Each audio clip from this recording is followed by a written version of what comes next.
Assalamualaikum warahmatullahi wabarakatuh. Waalaikumsalam warahmatullahi wabarakatuh. Ya, apa kabar anak-anakku semua? Alhamdulillah. Ya, alhamdulillah ya kalau semuanya sehat dan baik-baik saja. Hari ini kita akan mempelajari tentang reaksi reduksi dan oksidasi. Ya, seperti kalian lihat di depan, siapa yang tahu apa itu reduksi dan oksidasi? Ada yang tahu nggak? Ya, apa tahu? Ada yang tahu? Untuk reduksi itu redaksi disertai penurunan bilok, sedangkan oksidasi itu redaksi disertai pertambahan penaikan bilok. Ya, reduksi dan oksidasi itu ada perbedaan ya. Jadi di antara reduksi dan oksidasi itu dipengaruhi oleh 3 macam.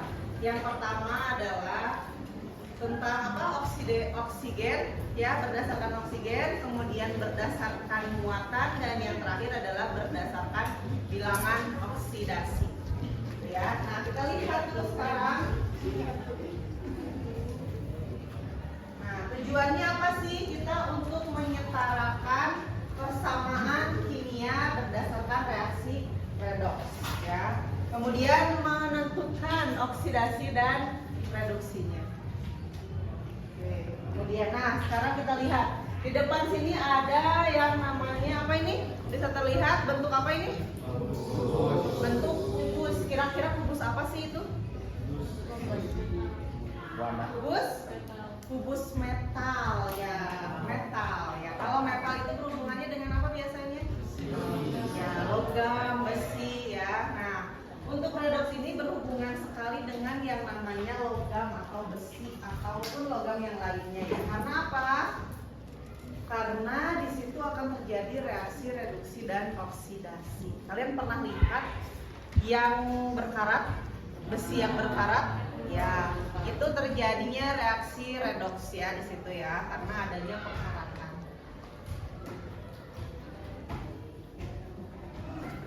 Nah, di sini ada besi yang berkarat ya. Kira-kira kalau besi itu unsurnya apa itu? Fe. Fe. Ya, kalau besi itu unsurnya Fe. Nah, besi itu unsurnya Fe. Ketika dia menjadi karat, maka dia ketemu dengan siapa? Ketemu dengan oksigen dan ketemu oksigen dan H2O. Maka ketika dia itu berkarat ketemu dengan oksigen, maka yang terbentuk adalah logam Fe2O3 ya. Jadi si Fe-nya itu akan mengikat oksigen. Gitu ya. Nah, itu yang pertama. Kemudian nah, redoks itu berhubungan dengan apa tadi? Oksigen. Jadi ada yang berdasarkan oksigen, berdasarkan elektron, berdasarkan bilangan oksidasi. Bagaimana itu hubungannya? Nah, kalau berdasarkan oksigen, kalian bisa lihat di sini ada gambar apa ini? Apel ya, gambar apel. Nah, kalian tahu kan kalau di rumah ada apel? Ya, di rumah misalkan pernah melihat apel yang kalau dia sudah dikupas atau sudah dipotong dia akan berubah warna ya, menjadi warna ya coklat, kekuningan, atau bahkan bisa menjadi coklat pekat ya. Nah, itu yang namanya oksidasi ya. Nah, kalau berdasarkan oksigen, oksidasi itu adalah reaksi yang dia itu akan mengikat sebuah oksigen. Jadi kalau dia oksidasi berarti yang tadinya tidak punya oksigen maka akan mempunyai oksigen. Contohnya yang ini, yang Fe menjadi Fe2O3. Yang tadinya tidak ada oksigen menjadi ada oksigen. Atau yang tadinya oksigennya hanya 1, tapi karena dia mengalami oksidasi maka oksigennya bertambah menjadi 2 atau 3. Gitu ya. Jadi oksidasi berdasarkan oksigen itu adalah menambahkan atau bertambahnya jumlah oksigen. Nah, kalau yang namanya oksidasi, maka reduksinya adalah kebalikannya. Kalau oksidasi tadi itu adalah penambahan oksigen, maka reduksi Pengurangan oksigen. Yang tadinya ada oksigen, maka dia akan kehilangan oksigennya. Gitu ya. Jadi kebalikan ya, yang namanya reduksi dan oksidasi pasti memiliki sifat yang berbalik. Gitu ya. Sampai di sini ada yang ditanyakan? Ada. Nah, selanjutnya, apa itu oksidator? Apa itu reduktor berdasarkan oksigen? Bisa dibaca di depan, oksidator itu adalah sumber oksigen yang membuat senyawa lainnya teroksidasi ya, yang tereduksi ya. Jadi dia akan teroksidasi dan mereduksi zat lain. Kemudian yang reduktor. Nah, reduktor ini adalah senyawa yang menarik oksigen. Berarti kalau dia menarik oksigen, maka dia yang akan teroksidasi ya. Jadi jangan kebalik ya, jangan salah ya. Kalau dia itu adalah dia terjadi reaksi oksidasi. Reaksinya oksidasi, berarti dia bertindak sebagai apa? Reduktor ya. Kalau dia itu mengalami reaksi reduksi, maka dia adalah oksidator. Paham ya? Balikannya ya.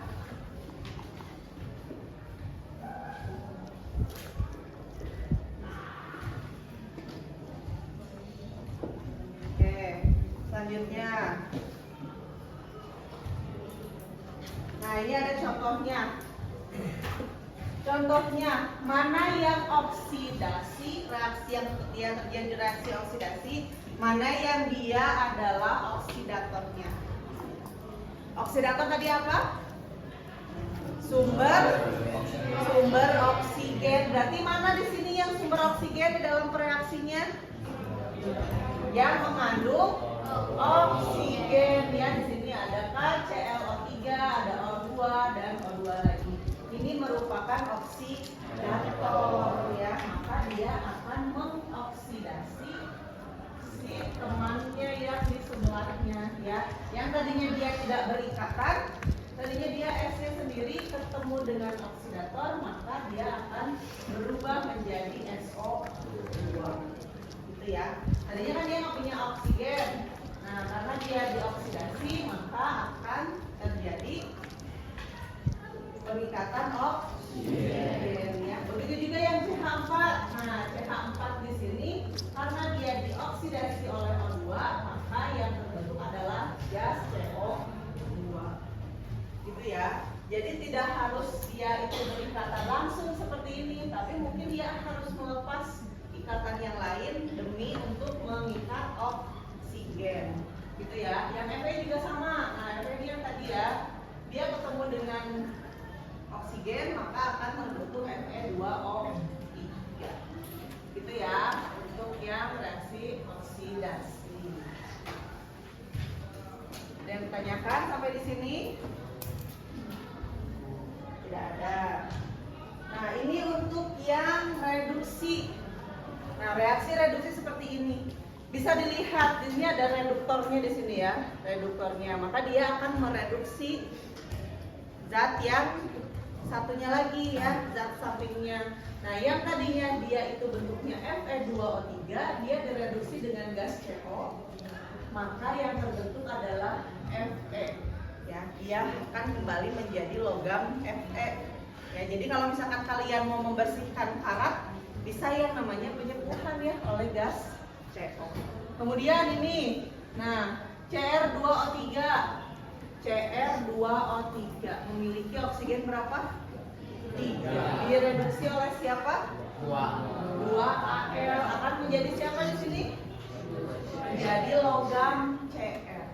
Ya, jadi dia akan murni kembali menjadi logamnya itu sendiri. Gitu ya. Oke. Ada yang ditanyakan sampai di sini?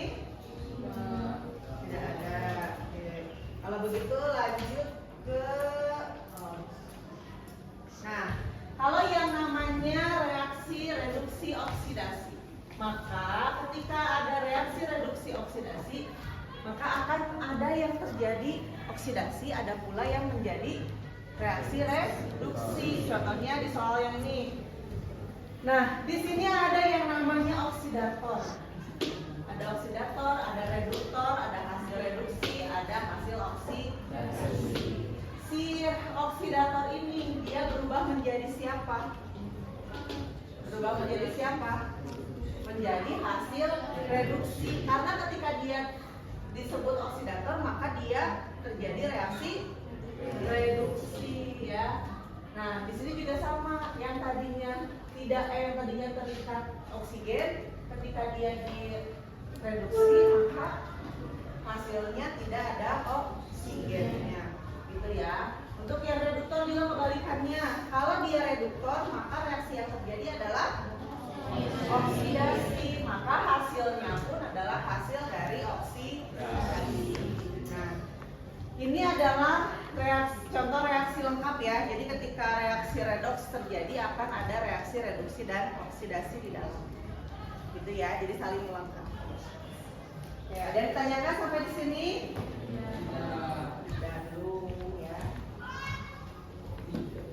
Selanjutnya adalah berdasarkan elektron. Nah, kalau berdasarkan elektron kita bisa lihat dari contohnya misalnya gini, kalau dari logam Fe menjadi Fe2O3. Nah, kalau si Fe2O3 ini kita uraikan, dia menjadi siapa? Menjadi siapa? Menjadi Fe3 plus dan O2 min. Nah, Fe3 plus kita lihat Fe menjadi Fe3 plus. Ada yang berubah dari muatannya? Ada ya. Nah, ini yang dinamakan berdasarkan elektron. Nah, sekarang kita lihat apa itu reaksi oksidasi. Reaksi oksidasi berdasarkan muatan itu adalah proses kimia yang berdasarkan pelepasan elektron. Berarti dia akan melepaskan elektron. Ya, kalau misalkan oksidasinya itu melepaskan elektron, maka reduksinya dia akan menangkap elektron. Itu ya, jadi kebalikannya. Contohnya, contohnya ini. Ada reaksi oksidasi Mg menjadi Mg2+. Nah, dia itu melepaskan elektron, maka di sini harus ada yang ditambahkan elektronnya. Ya. Nah, untuk yang reduksi Cl2 menjadi Cl-. Mana yang kekurangan elektron? Di antara dua ini, oksidasi dan reduksi, mana yang kekurangan elektron? Kalau Mg dia kekurangan elektronnya di ruas kiri atau di kanan? Kekurangan elektron di kanan ya, di kanan kekurangan elektronnya, maka harus ditambahkan elektron. Maka ketika di sini ditambahkan elektron, di ruas yang kiri itu dia akan melepaskan elektronnya, gitu ya. Sama dengan yang reduksi juga sama. Ketika di sini menangkap elektron, maka di sini yang harus melepaskan elektron. Ya, kita harus melihat mana yang butuh elektron dan mana yang harus melepaskan elektron. Gitu ya, contohnya seperti ini. Paham ya untuk yang ini? Nah, sekarang ibu mau nanya, kalau yang Fe menjadi Fe3+, dia reduksi atau oksidasi? Reduksi atau oksidasi? Oksidasi. Kenapa oksidasi?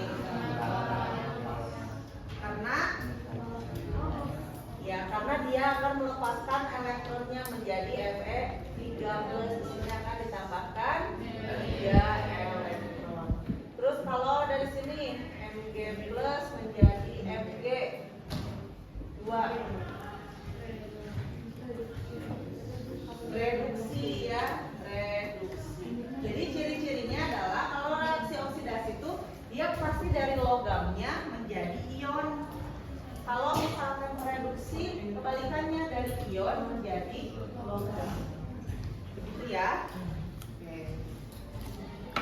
Oke, yang terakhir adalah bilangan oksidasi. Nah, ini bilangan oksidasi ini agak sedikit panjang ya. Ada yang tahu apa itu bilangan oksidasi? Siapa yang bisa tahu bilangan oksidasi?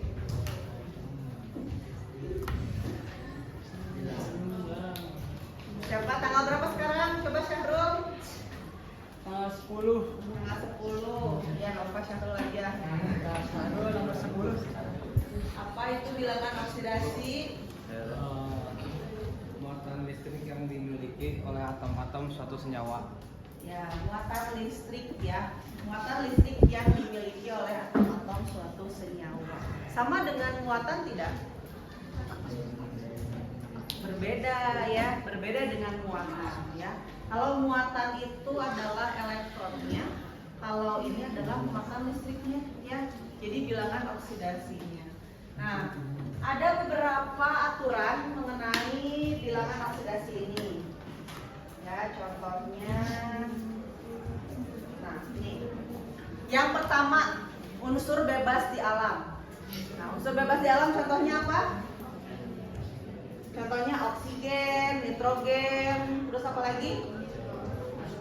CO2, terus apa lagi? Unsur bebas di alam H2, N2 ya, dan lain-lain. Itu adalah unsur bebas di alam. Kalau unsur bebas di alam itu bilosnya sama dengan 0 ya. Karena apa? Karena dia tidak punya muatan.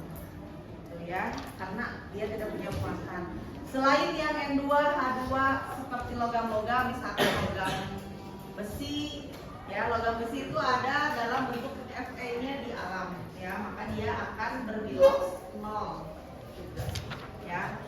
Tuh. Kemudian yang kedua, ion yang memiliki biloks yang sama dengan muatannya.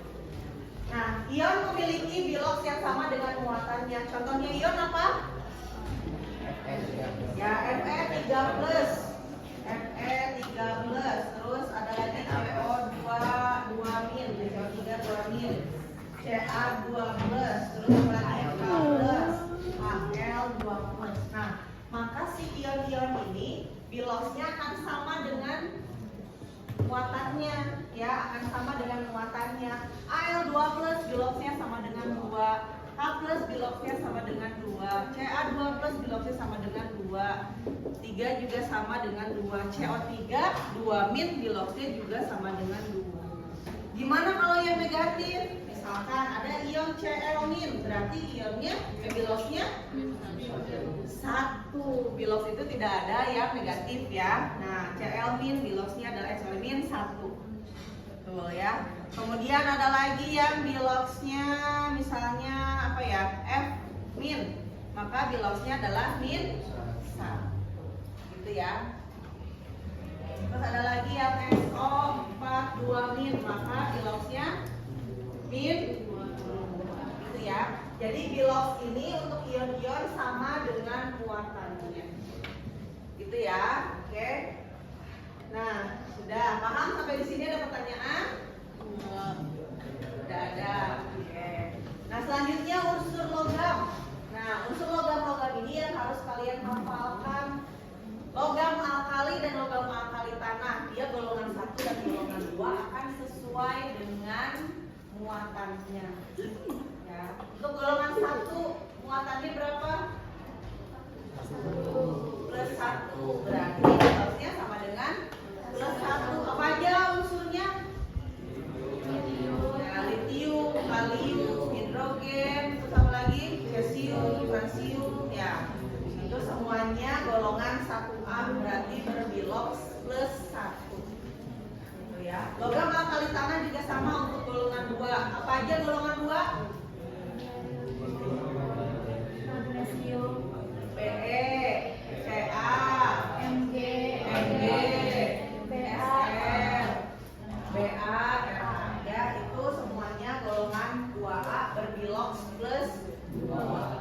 Gitu ya. Kemudian ada lagi nih, ada Ag dia biloksnya +1, Al biloksnya +3 dan lain-lain ya. Ini Zn, Au, Sn, BP, dan PT dia biloxnya plus 2 atau bisa plus 4. Untuk Fe juga plus 2 dan plus 3. Nah, logam-logam ini dia sudah baku, jarang sekali akan berubah biloxnya. Jadi kalau ketika kalian bertemu dengan logam-logam ini, maka bilox yang pertama kalian lihat adalah bilox dari logam-logam yang ini. Gitu ya, dia berikatannya dengan siapa, maka lihatlah berapa biloxnya. Ya, paham ya? Oke, harus diingat ya ini ya biloxnya. Oke. Selanjutnya, unsur fluor. Dari golongan halogen hanya unsur fluor saja yang memiliki bilox pasti, yaitu -1. Ya, unsur fluor itu memiliki bilox pasti yaitu -1. Dengan siapapun dia berikatan, dia pasti akan berbilox -1. Itu ya catatannya ya. Kemudian yang selanjutnya adalah unsur hidrogen. Nah, unsur hidrogen ini pada umumnya dia akan berbilox +1 sesuai dengan muatannya. Tapi ada bilox lain kalau misalkan dia itu berikatan dengan senyawa logam. Nah, tapi dia akan membentuk hidrida logam. Nah, biasanya kalau misalkan si H ini, hidrogen ini membentuk hidrida logam, itu akan bertemu dengan logam-logam yang muatannya positif. Ya, contohnya NaH. Dia akan membentuk natrium hidrida. Ya, contohnya NaH. NaH. Nah, dia akan membentuk natrium hidrida ya, yaitu senyawa hidrida. Nah, si Na ini kan golongan 1A ya. Dia itu biloxnya berapa golongan 1A? +1. Nah, ketika si golongan 1A ini ada +1, maka si H ini akan mengalah, biloxnya akan menjadi -1. Begitu ya. Jadi biloxnya akan menjadi -1. Nah, kemudian selanjutnya adalah unsur oksigen yang memiliki senyawa bilox bermacam-macam. Nah, oksigen pada umumnya biloxnya berapa? -2 ya. Biloxnya biasanya -2 pada umumnya ketika dia berikatan dengan hidrogen membentuk H2O, kalium membentuk H2O ya, dan lain-lain, CO2, dia akan berbilox -2. Tapi pada senyawa-senyawa tertentu dia akan berubah biloxnya. Contohnya pada senyawa peroksida. Kalau senyawa peroksida berarti dia akan berbilox -1 ya, karena jumlahnya akan berbeda. Harusnya dia berikatan H2O, maka ketika dia berikatan menjadi peroksida, dia akan menjadi H2O. Nah, di sini bilox H yang menang. H-nya berapa biloxnya? +1. Jadinya dia ada +2. Nah, kalau di sini +2, maka di sini adalah -2. Karena oksigennya ada 2, jadi dia biloxnya -1. Itu ya. Jadi untuk di peroksida bilox oksigen adanya -1. Begitu ya. Kemudian pada senyawa superoksida. Kalau superoksida adalah kebalikannya dari yang peroksida. Kalau yang tadinya H2O2, maka H-nya 1, O-nya 2. Gitu ya. H-nya 1, O-nya 2. H-nya 1, O-nya 2. Maka di sini biloxnya adalah +1 karena logam alkali, dan di sini -1 karena dibagi menjadi 2 oksigennya, jadi dia biloxnya adalah setengah. Gitu ya. Nih, setengah biloxnya. Begitu. Ya. Yang terakhir senyawa F2O. Nah, senyawa F2O. Tadi sudah disebutkan ya, kalau si fluor itu dia senyawanya -1 biloxnya ya. Kalau -1 berarti si F2O itu akan berbilox, oksigen pada F2O akan berbilox, karena ini -1 jadi -2, maka di sini adalah +2. Begitu ya. Jadi ada senyawa-senyawa yang berbeda dengan seharusnya biloxnya. Gitu ya. Oke. Nah, ini bilox-bilox ini yang harus kalian hafalkan ya di sini. Ya, harus dihafal. Oke, sampai di sini ada pertanyaan? Tidak ada? Ya, hanya boleh. Tadi kan yang apa? Yang itu yang kalau misalnya ion itu tuh biloxnya tuh sama dengan jumlah ionnya. Itu kan K itu jumlah ionnya tuh satu. Kok biloxnya dua? Oh, salah nulis.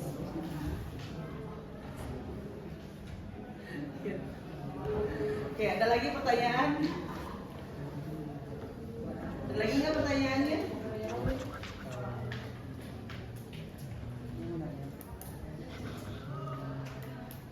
Ada? Oke, cukup dulu ya. Oke, selanjutnya total bilox. Ini yang terakhir, total bilox ya. Nah, total bilox ini ada di dalam suatu senyawa. Total bilox, kalau senyawanya netral, kayak tadi itu senyawanya netral, apa aja senyawa netral itu? Senyawa netral itu adalah senyawa yang tidak memiliki muatan. Contohnya NaOH. NaOH dia senyawa netral, dia tidak memiliki muatan, maka biloxnya sama dengan 0. NaCl, H2SO4 dan lain-lain itu biloxnya sama dengan 0 karena dia itu adalah senyawa netral ya, tidak bermuatan. Nah, sekarang kalau yang senyawanya bermuatan, contohnya apa? CO3 2-, maka total biloxnya adalah -2. Terus ada lagi PO4 3-. Biloxnya berapa total biloxnya? -3. Gitu ya. Gitu ya. Jadi total bilox itu sesuai dengan muatan dari senyawa tersebut. Nah, sekarang bagaimana caranya kita menghitung bilox? Nah, kita coba menghitung bilox dari NaOH. Kita sudah tahu si Na itu berapa ininya biloxnya? Na, oh ya, NaOH. Na plus 1, O-nya -2, H-nya plus 1 sama dengan 0 tidak? Ya, berarti dia biloxnya sama dengan 0. Kemudian yang NaCl sama dengan 0. Na berapa biloxnya? Plus 1. Karena si Cl tidak diketahui, maka kita harus tahu berapa ditambah 1 sama dengan 0. Min 1. Kemudian H2SO4 sama dengan 0. Yang biloxnya baku yang mana aja? H, yang hidrogen biloxnya berapa? Plus 1 dikali 2 jadi berapa? Plus 2. Oksigen -2 dikali 4 jadi berapa? -8. Berarti 2 plus 2 ditambah berapa? -8 sama dengan 0. plus 6. Plus 6. Berarti bilox dari S adalah plus 6. Gitu ya. Bisa? Oke, sekarang kita coba yang CO3 2-. Total biloxnya berapa berarti? -2. Nah, kita tahu siapa yang diketahui biloxnya? Oksigen. Oksigen adalah -2 dikalikan dengan 3 jadinya -6. Nah, -6 ditambah berapa supaya jadi -2? Plus 4. Gitu ya. Oke, satu lagi yang PO4 3-. Berapa total biloxnya? -3. Oke, -3. Bilox yang diketahui? Oksigen berapa bilox O? 2 dikalikan 4 -8. Berarti berapa ditambah -8 sama dengan -3? Plus 5. Jadi biloxnya masing-masing sudah ketemu gitu ya. Bisa ya? Oke, sekarang boleh silahkan dicatat dulu.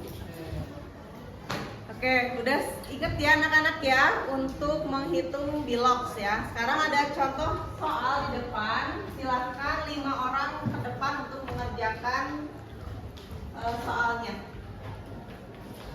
Untuk siapa aja? Wisam, Sabila, siapa lagi? Nabila, terus siapa lagi? Syahrul Nadia.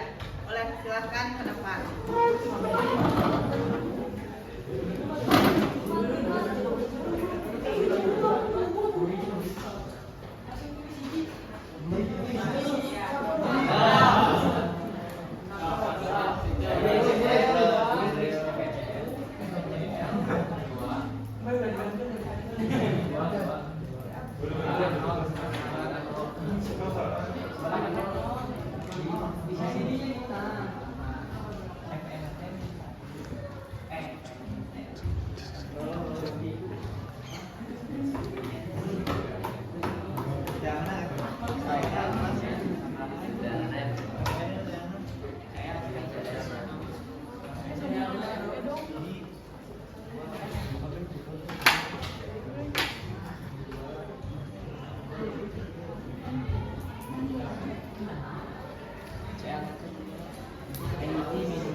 Ini FE, CL2. Kalau dari sini yang diketahui duluan siapa? Yang tadi berdasarkan tabel. FE. FE berarti si FE dia berapa? Muatan FE berapa di sini kira-kira? 2. 2 apa? 2 plus ya, berarti bilox dari FE adalah 2 plus. Nah, so tulis 2 plus. 2 plus. Kalau FE-nya 2 plus, maka berapa sama dengan 0? Min 2. Min 2. Oh, tulis min 2. Min 2. Nah, karena si CL-nya ada 2, kamu bagi 2. Berarti bilox CL yang 1 berapa? Min 2 dibagi 2 berapa? Min 1. Berarti disimpan di atas. Nah, berarti bilox CL-nya adalah min 1. Bilox CL sama dengan min 1. Min gitu, bisa ya? Sip. Oke, selanjutnya nomor 2 siapa? Nomor 3 ibu udah. Oke, nomor 3 sudah. K2 CR2O. Tuh. 7. Oh, 7. Oh, 7. Berarti 7 kali 2. Ya, Jadi min 14. Ya, 7 dikali dengan min 2 sama dengan min 14. Di sini nggak ada. Nah, boleh nanti disam. Sudah. Oke, coba pinjam spidolnya. Nah, so. Min berapa? Berarti min 2 dikalikan dengan 7. 7 jadinya min 14. Berarti kalau dia min 14, K-nya plus 2, berarti CR-nya berapa? CR2? CR2. CR2-nya berapa? Plus 4.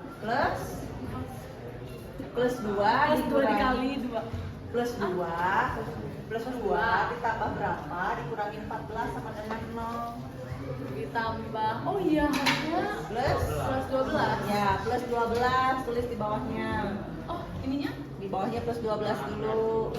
12. Nah, berarti kalau bilox CR2-nya plus 12, bilox CR aja-nya berapa? Bilox 1 CR-nya berapa? 6. Ya, tinggal dibagi 2 jadinya plus Plus 6. 6. Oh. Gitu. Bisa ya? Bisa. Oke, yang BACL2. BACL2, BA-nya golongan berapa? 2A. Golongan 2A, berarti biloxnya plus 2 ya. Biloxnya plus 2, karena di sini plus 2, maka si CL-nya min 2 ya, karena CL-nya ada 2, min 2 dibagi 2 sama dengan 1. Oke, yang terakhir MnO4. Yang diketahui duluan siapa? Yang diketahuinya O dulu. Oh dulu, berarti gimana? Ini muatannya negatif, jadi menjadi biloxnya negatif 1.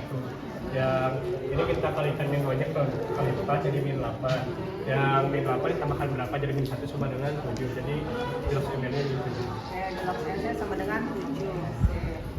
Kasih selanjutnya yang terakhir Na2ClO3.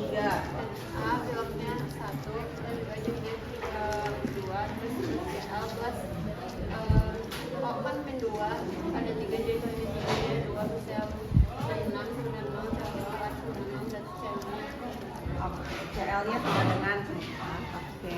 Bisa ya? Oke. Nah, nanti di rumah silahkan kalian kerjakan halaman 38 latihan soal ya. Ada 5 soal di situ, silahkan kalian kerjakan di rumah. Waduh, latihan. Oke, sampai di sini ada pertanyaan?